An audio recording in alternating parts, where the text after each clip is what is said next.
Good morning. Thank you very much for joining me. We are doing lesson 360 today in A Course in Miracles. Today's lesson states, "Peace be to me, the Holy Son of God. Peace to my brother, who is one with me. Let all the world be blessed with peace through us." And today's prayer states, "Father, it is your peace that I would give, receiving it of you. I am your son, forever just as you created me, for the great rays remain forever still and undisturbed within me. I would reach to them in silence and in certainty, for nowhere else can certainty be found. Peace be to me and peace to all the world. In holiness were we created, and in holiness do we remain. Your Son is like to you in perfect sinlessness.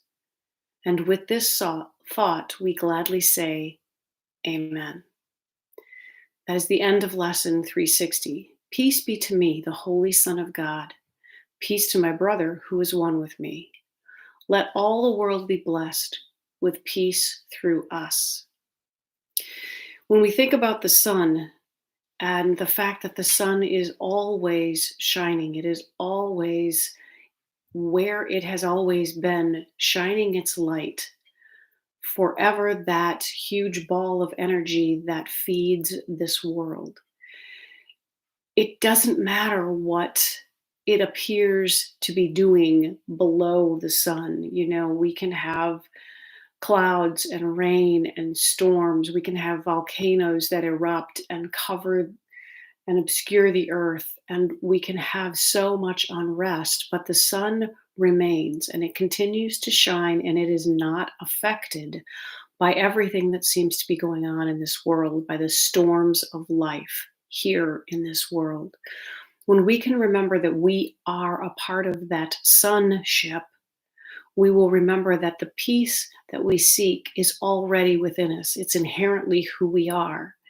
And when we remember that we are created as one with everyone else and everything else in this world, in this universe, we will remember that that peace belongs to everyone. And if we simply shine our best light and allow others to shine their best light without worrying who gets what, who's going to win, who's going to lose, we will remember that peace. We will experience that peace that we seek because we are one with God. Let's see what Tina Spalding's channelings tell us. You are blessed beings indeed. I am that one you know as Jesus. Your feedback system gives you peace of mind as the signal you are doing what you are meant to do. You will notice this throughout the day that many things cause you to lose your peace of mind, thinking that you have forgotten your wallet, not being able to find a parking space, ruminating on something someone said to you that you don't like, or worrying about the future. These are the small impediments to peace that you must witness as the key to your suffering. Your decisions about what to worry about or what to think about are happening all the time. Your peace is at stake when you ruminate on things. Think about this. If you cannot find a parking space, the ego mind says, well, that's a reasonable thing to be upset about. Is it worth losing your peace when there is no parking space?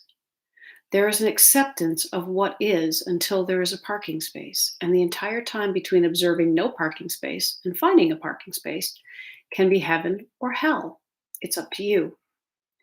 Ruminating on what someone said to you that you don't like, the time that you spend on that, creates hell in your mind. You lose your peace. You have assumed you know what that person meant. You have assumed it was wrong and that person shouldn't have said it. You have been triggered into some past emotion, and it has been brought into your mind.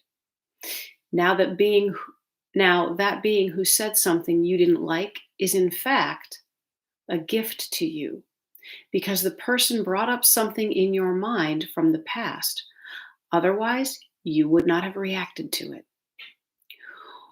When you do not have a tender spot about something someone says, you will just pass it over and say, I guess that person is having a bad day.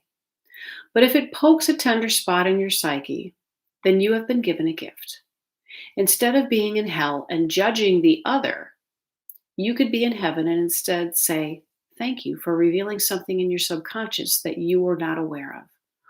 What a wonderful gift that was given to you. Again, you can turn hell into heaven. This can happen 100 times, 1,000 times a day. It's your choice whether to judge the world or to accept it as it is. If you accept the world as it is, it does not mean you want it to stay that way.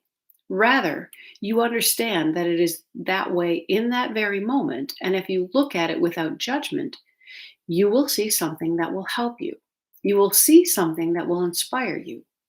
You will see something that will motivate you. You do not have to be in hell. You can say, "I accept that there is poverty in this world and I would like to change it." Instead of wringing your hands and enduring a mental state of hell, you can say, "Now I'm inspired and I'm going to do something about it." That is not a hellish state of mind to be in at all. Being motivated is an inspiring state of mind. It feels good. You feel energized as if you can make a difference. Value peace today. Whatever peace you have, value it, enjoy it, and revel in it. Know that when you lose your peace, you have the opportunity to learn something profound and powerful about what your mind and how your ego sees the world or thinks the world should be. Your ego is wrong. If it upsets you and makes you lose your peace, saying it should not be thus, we say to you that it is thus. So accept it, learn from it, and become inspired by it. I am that one you know as Jesus, and we will speak to you tomorrow. That is the end of Tina Spalding's channelings. If you hear that correctly, you will hear the incredible power that you have over your entire life because you get to define your whole life. As a matter of fact, that is what we do in this world, but we forget that we have that power. You get to choose whether you are experiencing heaven or hell in every single moment of your life. You get to decide whether you are going to experience something and judge it as negative or hurtful or painful or awful, or you can perhaps remain neutral about it and seek the lesson and seek the space where love could enter into it, where love has already entered into it. We are the peace of God. We have forgotten that we are the peace of God. We have the power and control. While this life will continue happening around us and with us, it will take part in our experience. We always have the choice how we walk through this life. You have the opportunity in every moment to choose peace. And so when you find yourself not choosing peace, when you find yourself upset, use that moment to wake up and ask, is what you're doing, experiencing, worth the loss of your peace?